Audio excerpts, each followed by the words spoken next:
Jimian wabarakatuh.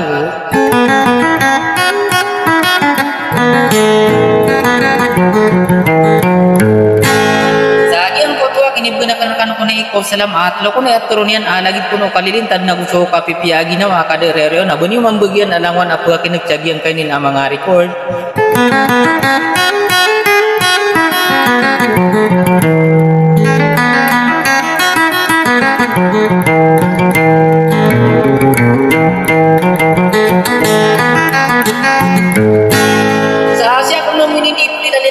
Sirang ko kebubayaan mamakin na ayamala nagyang ko to tumatun sa bonus datarang ko to piagat tumataya igira kilala na nagyang ko to Prinsesya Norlin Kasmira Bulawan Mirosko Pilipinas.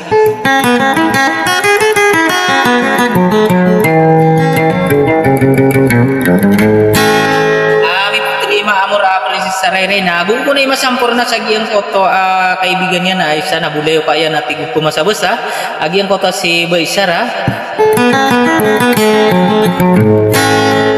pamilya kong maminin asandi tanggit ko na abubaya kan nakataya akong mambuna bunyo kong na itatang kay sa sudiso mangudamangulambu kaya pa na yung tabu na titagumasirago na mga silumasa Nanagusya ko nakaduna sa kumbini sukad ng tanwa rabul alamin ida kalembay sa tila naguda pa awingan sa kataya ko mambos wassalam.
Hãy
subscribe